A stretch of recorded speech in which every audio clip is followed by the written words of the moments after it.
You mentioned breaking your neck as an Olympic wrestler. How did that affect you in the long run with things that you had worked so long on, like bridging and stuff like that? Like, how did that compound things for you in your pro wrestling career? Because that's something that a lot of people don't even, that maybe have never done it, don't realize is a big part of your life for a long time. Well, I damaged my neck in the Olympics right before the Olympics. But when I went to WWE, my neck was still damaged. I mean, once you break your neck, you know, it's not going to be 100% forever. It's just the way it is. And I kept getting injured over and over again in WWE. I broke my neck 4 more times between 2003 and 2006. And that had a lot to do with, the injury that I started off with. So it just kept, it just kept happening over and over again. When you moved to TNA and you worked in that 6-sided ring, how did that feel for you physically? Because everybody that I talk to talk about how much harder it is, how the ropes are tighter, how the angles are a little bit different. Well, the ring's smaller and it's 6 sides. It's really hard to adapt to, especially if you're wrestling in a 4-corner ring. It was difficult. It took me a few months to adapt to it, but eventually I got it. I actually liked it better. It's a faster moving pace. Yeah, the matches are a lot faster. They go, you're flying off the ropes, and before you know it, the guy's right there. So it's a lot different than a 4-sided ring.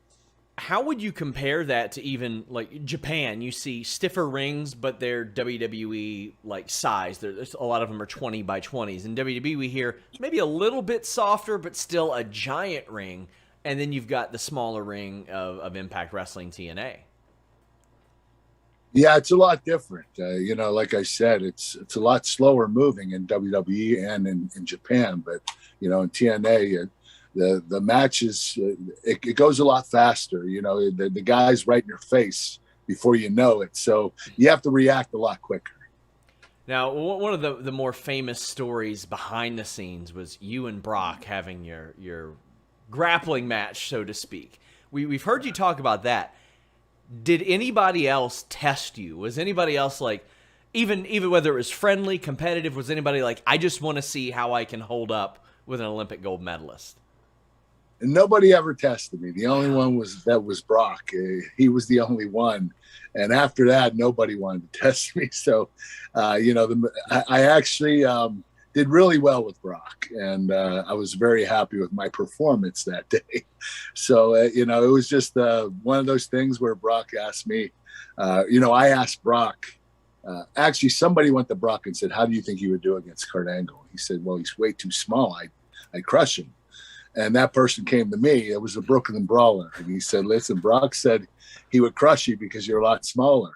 So I went to Brock and confronted him and said, hey, how do you think you would do against me? He said, I think I would beat you. I said, well, let's go right now. He said, I can't. I'm wearing sandals.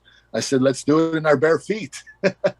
Let's do it old school. And he said no. So the following week, we set him up. We had him get in the ring with Big Show. Big Show actually wrestled him in the ring for real. And Brock was throwing Big Show around. I couldn't believe it. I was like, Big Show had weighed about 520 at the time. Yeah. And Brock's picking him up and slamming him. I'm going, oh my gosh, this guy's a beast. I don't know if I should get in there with him. So when Big Show was facing me and Brock's back was to me, I was outside the ring and I told Big Show, leave the ring. And he said, okay. And he turned around, walked away. And I walked up to Brock and tapped him on the shoulder. And I said, let's go right now. And he didn't have a choice. He had to do it. Everybody was there watching, and there was no way he was going to back down.